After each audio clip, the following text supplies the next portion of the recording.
Los voy a invitar a que en sus hojitas busquen la primera lectura. Y si alguien de casualidad trae Biblia, busque Hechos de los Apóstoles capítulo 2, versículo 42 al 47.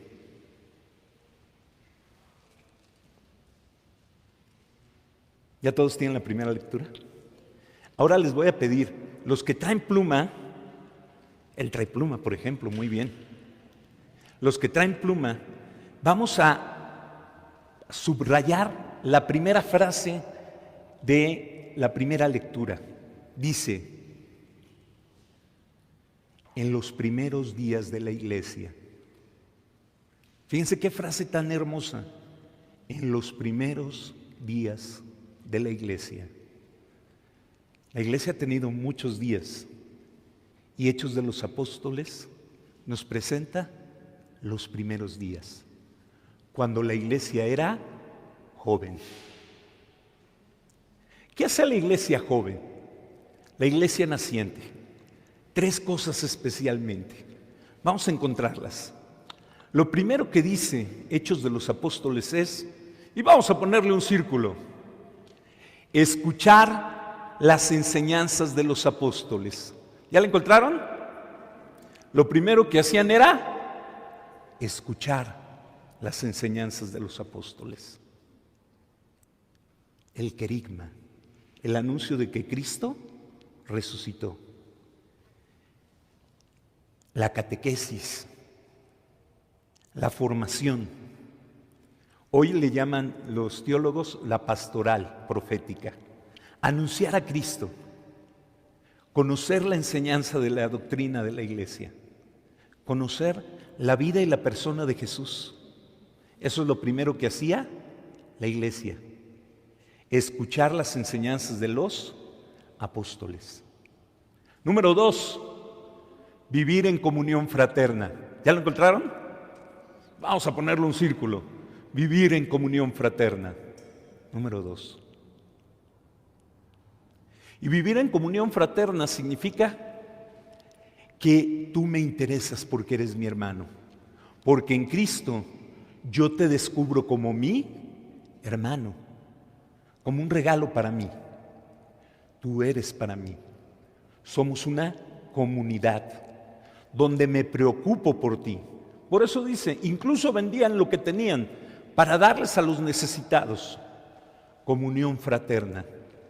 Todos se veían como hermanos. Les preocupa lo que viven los otros.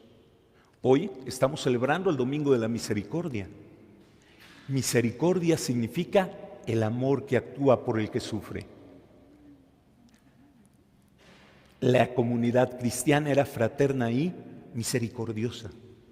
Actuaba en favor del que sufría, incluso quitándose aquello que era de su propia y válida propiedad para darlo a los demás. Hoy eso le llamamos pastoral social. Entonces, vivían la comunión fraterna, relacionándose, amándose y preocupándose el uno por el otro. ¿Y qué es lo tercero que hacían? Oraban y celebraban se reunían para orar y celebrar la fracción del pan. Orar y la misa, la fracción del pan, el culto. Hoy le llamamos pastoral litúrgica. Lo que siempre ha hecho la iglesia, anunciar a Cristo, comprometernos con los pobres y en comunión y celebrar y adorar a Cristo. Eso es lo que hacía la iglesia antigua. Estas tres cosas, escuchar la enseñanza, vivir en fraternidad y orar y celebrar a Dios. Finalmente, me gustaría que subrayaran una frase que dice Hechos de los Apóstoles. Todo esto lo hacían con alegría y sencillez de corazón. Con alegría y sencillez. Porque de nada sirve servir a Dios si no lo hacemos con alegría, con humildad. De nada sirve dar la vida por el otro si no lo hacemos con sencillez, con humildad. Si la iglesia no vive estas tres cosas, la enseñanza, la comunión y la adoración, envejece. La iglesia en sus primeros días y la iglesia joven siempre vive estas cosas. Una comunidad que vive estas tres cosas es una comunidad viva.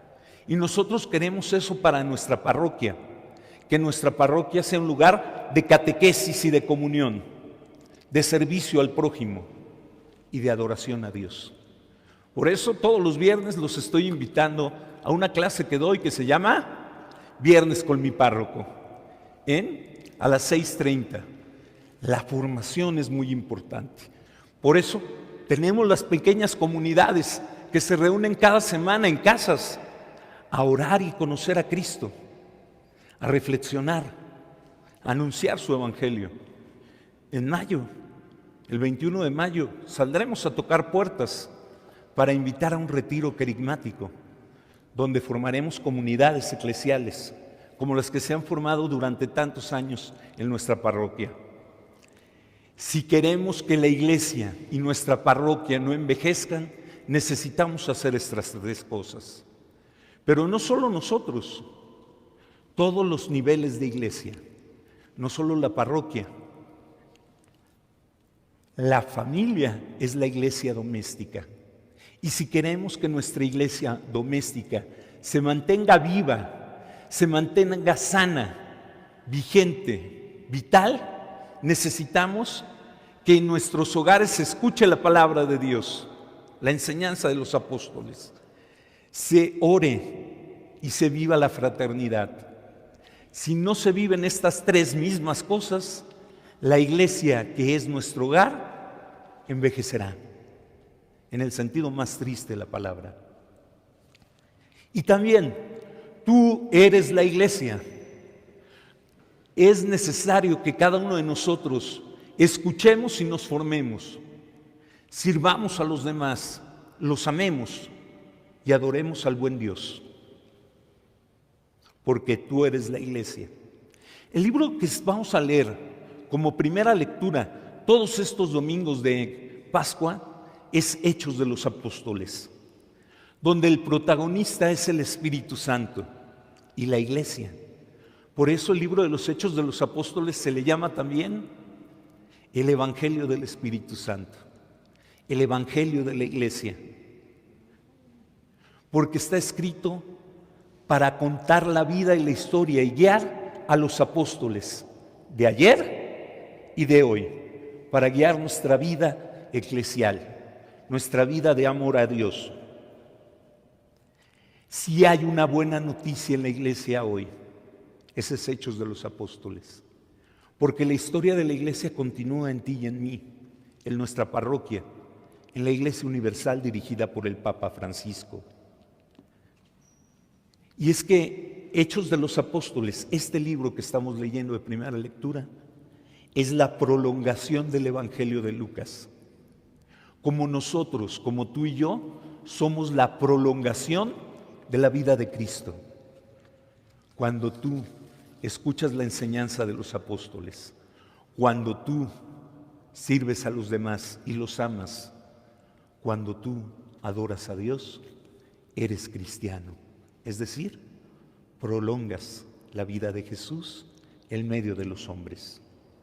Por eso, a la Iglesia Universal, a nuestra parroquia, a las familias le decimos, a cada uno de nosotros que somos la iglesia: iglesia, sé lo que eres.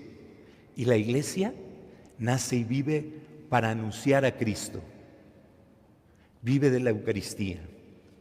Redescubramos la impresionante riqueza y belleza del Evangelio. Redescubramos la belleza de la Iglesia Católica. Redescubramos la belleza que somos nosotros, la Iglesia. Porque la Iglesia tiene una vitalidad y una energía.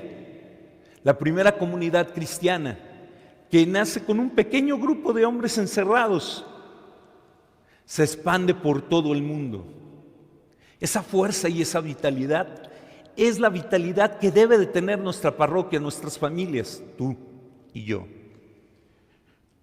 La iglesia y el anuncio del Evangelio tienen una gran capacidad expansiva de irradiación.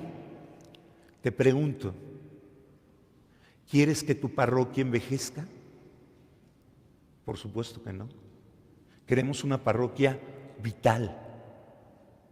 Y esa es responsabilidad. Yo soy el pastor, pero todos somos el rebaño de Cristo, tú y yo. Para ustedes, yo soy el sacerdote. Con ustedes, soy su hermano cristiano, que seguimos a Cristo. Por eso queremos que nuestra parroquia sea comunidad viva. Por eso queremos que nuestras familias sean una parroquia pequeñita, en hogar, iglesia doméstica viva. Por eso queremos que tú seas una persona así, rostro de Cristo. Porque Cristo vive, porque Cristo vive, porque Cristo vive. Nos ponemos en pie, por favor.